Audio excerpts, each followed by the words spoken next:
Para o meu trabalho de física, eu preparei uma questão sobre quantidade de movimento, porque é um assunto que eu me sinto muito à vontade falando e resolvendo os exercícios. Então, eu botei uma pequena síntese aqui no meu documento. Esse tema, quantidade de movimento. Eu botei a fórmula da matéria, que é a quantidade de movimento em vetor é igual a massa vezes ΔV, variação de velocidade, também outro vetor. A quantidade de movimento, ou momento linear de uma partícula, é uma grandeza vetorial dada pelo produto da massa dessa partícula pela sua velocidade. Então, adotando assim um conceito mais intuitivo, a quantidade de movimento de um móvel é igual à quantidade de matéria em movimento. No sistema internacional, obtém-se o valor da unidade da quantidade de movimento, quilogramas vezes metro por segundo. Então, que eu escolhi, questão 69 da prova do Enem de 2016, no caderno amarelo. Para resolver essa questão, além da quantidade de movimento, eu também tive que usar outra faceta que engloba a quantidade de movimento, que é a conservação da quantidade de movimento. Eu concluí que eu precisava usar a fórmula da conservação da quantidade de movimento, porque não tinha nenhuma ação externa no sistema. Só tinha a ação interna, que no caso foi o choque do carrinho 1 com o carrinho 2. Então, para resolver esse problema, eu parti da premissa de que a quantidade de movimento inicial tinha que ser igual à quantidade de movimento final. Então, vou seguir para a apresentação da minha resolução. Aqui. O trilho de ar é um dispositivo utilizado em laboratórios de física para analisar movimentos em que corpos de prova, carrinhos, podem se mover com atrito desprezível. A figura ilustra um trilho horizontal com 2 carrinhos, 1 e 2, em que se realiza um experimento para obter a massa do carrinho 2.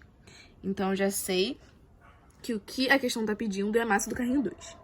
No instante que o carrinho 1, de massa 150 gramas, passa a se mover com velocidade escalar constante, ou seja, a velocidade não muda, o carrinho 2 está em repouso.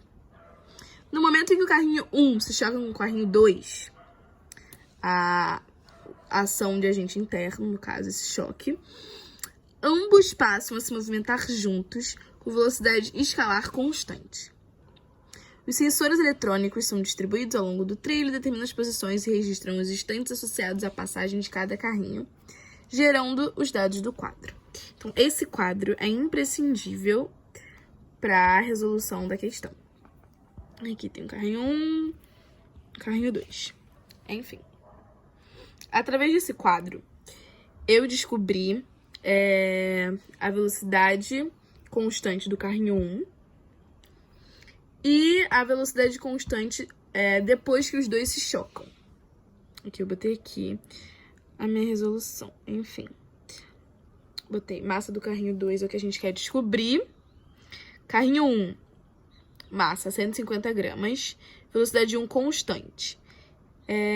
Enquanto a velocidade do carrinho 2 é nula, 0. Aqui eu botei a fórmula, quantidade inicial é igual a quantidade final, para resolver esse problema. Aqui eu também botei a fórmula da velocidade média, que eu também tive que encontrar. Aqui foi eu achando a velocidade do carrinho 1 antes da colisão. ΔS sobre ΔT é igual a 0,3, porque aqui é a velocidade, quer dizer, a posição final do carrinho antes do choque. Eu concluí que o choque foi no centímetro 75, no instante 8, porque apenas nesse centímetro 75 eles estão iguais aqui. Os dois estão no centímetro 75 ao mesmo instante, e depois sucessivamente, no 90 também. Mas no 15 e no 30, eles estão diferentes. Aqui tá 45 e 45. Então, essa foi a velocidade antes da colisão. Eu botei, no quadro tá em centímetro, eu passei para metro. Então, eu botei 0,3 menos 0,15, que é o centímetro final menos o centímetro inicial, sobre 1, porque é final menos inicial, que é 0. E nisso deu 0,15 metros por segundo. E aqui eu calculo, aqui eu botei, porque eu achei os carros se chocam no centímetro 75, no segundo 8. Enfim. Aqui eu achei a velocidade 1 e 2, porque eles passam a se movimentar na mesma velocidade constante depois da colisão. Então, o que eu fiz? Delta S sobre delta T de novo, 0,9 metros, menos 0,75, porque eles se encontram no centímetro 75 e vão até 1,90 juntos, foi o dado que apareceu na tabela, dividido por 3, que é o tempo final menos o tempo inicial. Essa conta deu 0,05 metros por segundo.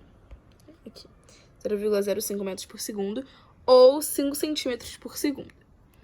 Aqui eu apliquei a fórmula da conservação de quantidade de movimento. Quantidade inicial é igual a quantidade final. Quantidade inicial é massa vezes velocidade 1, porque não existe mais outra massa, porque o carrinho 2 está em repouso. E aqui na quantidade de movimento final, eu botei a massa do carrinho 1 mais a massa do carrinho 2 vezes velocidade final. Aí 150 vezes 0,15 é igual a 150, que é a massa do M1, mais M2, que é o que a gente quer descobrir, vezes 0,05, a velocidade final que eu acabei de achar. Resolvendo, encontrei que a massa 2 é igual a 300 gramas.